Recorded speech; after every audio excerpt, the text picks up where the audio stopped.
Welcome to Classic Car Cave. Just give you an update on the XK150. We did get some parts from SNG Barrett, but unfortunately in between, I decided I wanted to change the other side as well, the stub axle. I did get bearings for both sides, but I didn't get the stub axle. So that's on its way now. I've ordered that. This side is completely done on the side that the bearing seized, and the other side is in the vise, which I'll show you in a second. As you can see, I've got the tonneau cover on it now. Most of the time, if this car gets into a little bit of rain or to keep the sun off it, the tonneau will be on it rather than the roof up, because they're quite cumbersome to put up. But obviously in a pouring down, then in an emergency, I'd have to put it up. So yeah, I just wanted to give you a little update about where we are, and hopefully when we might get back on the track again.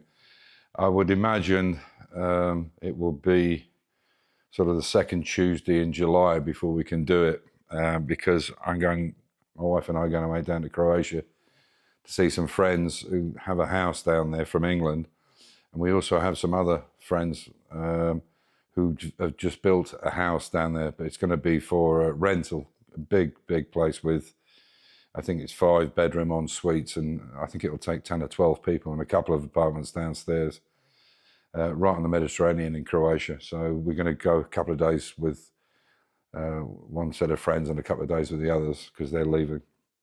And yeah, it's extremely hot here. It's 35 today, 36 tomorrow, 36 on, so it's Friday. 35 today, 36 on Saturday, 36 on Sunday. Then it starts to come down to 33, and hopefully within a week or so's time it'll get down into the 20s, because it's a bit of a killer at the moment with the heat. I'm sure everybody's the same across Europe. But luckily we have our natural swimming pool, so that's a really good way of cooling down, and I've been using it every day. I don't normally do, but it's got so hot that I just have to dip in there and cool myself down. Anyway, I'll show you what we're up to, and I'll show you the video of where we're at the moment. I hope you enjoy it. So that's the new Timken bearings on. I'll show you in a minute from the ones that were in it to the original, to the real ones.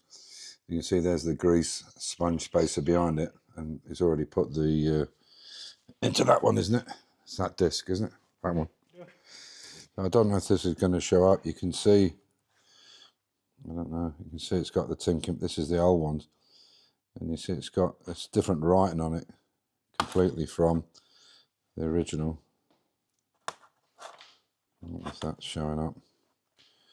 But that's a genuine one. You can see the difference is like chalk and cheese. Obviously they're knackered, but yeah, the writing's completely different. So you can see they're fake. Yeah, there's a perfect example there. Look at that there on the race, the outer race. Look where it says Timken, and look at it there. I don't know if that's showing up. I hope it is. Look, see, it's completely different. This is the aftermarket one. This is the number USA, and the writing's just completely different on this. So they're the copy, and that's the proper ones. Okay, so this is the stub axle we took out of it, and you can see it's actually quite a bit different. There's these two higher spots on this original one. I think this is original, so I didn't put new stub axles in it. You can see there's a kind of valley in the middle. When the new ones come, they're just a complete tape of one piece, and they just tape it all the way back, which is what's on there now. And just to let you understand, getting this out from the carrier, I went to a friend of mine's place. He's got a 20-ton press, and I thought that would come out easy. It didn't actually come out until 18 tons of pressure on it, and then it came out like a high-velocity bullet. And you can see how it hit it hit the stand that the hydraulic press is on, and it cracked that. Yeah, that's knackered anyway. So looking at the other side, I can see it's the same. So I've decided, rather than take the risk, I'm going to get a new stub axle for this side, even though there's no damage to it. But you can see it's the original one. I mean, 60 odd years old, I'm sure it's probably not wrong, but I'm going to do it anyway. It'd be safer, at least I know both sides are right. And these are just the ring for the grease. It's like a felt. It's like a circle of felt for grease, and so the bearing, so the grease can't come out from the side of it. So I'm going to get a new stub axle and do this one. There's a couple of things we're missing anyway. A couple of things got damaged, so I'll replace them, washers, key washers and stuff like that. So we'll do it all in the same shot. So if I put this in, you can see the grease coming out. So obviously the back one was pre-greased and the front one, but we did check the grease nipple that it would pump through before the hub went on. But as you can you see that grease all the way around the side of it? So we don't want to put any more than that because we can get the pin in and it'll get messy. But we can give it another little pump after so you can actually see it. But we'll get the pin in first because we've set it up now with that 1 2/3 end float. So what we do is we tighten them up, hand tight, bed in the bearing, and then take it back, and that should give you about 2/3 end float. So we'll show you once we pump some grease and some more grease in it, and it will come out all over the split pin.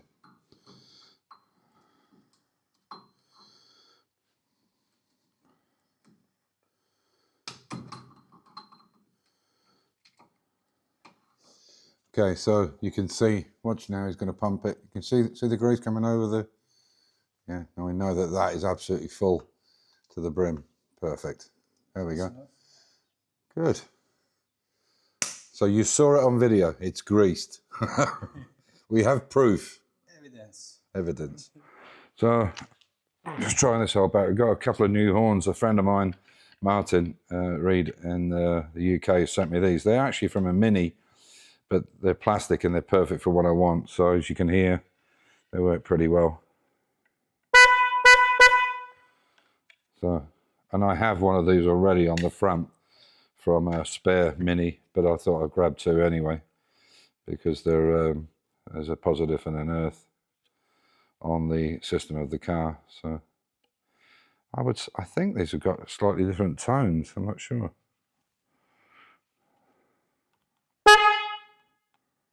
It's like a bit of both. Anyway, so there we are. There's the other stub axle carrier there. So this one's, I'm going to take this over to the press at the weekend, see my friend, knock that one out, and the other one should be in midweek, hopefully. And as you can see, this is all completely built up again. So everything's good there. We'll use the spare tyre for now. And as you can see on this side, obviously this one's apart. So, yeah. So we have to get this one sorted out.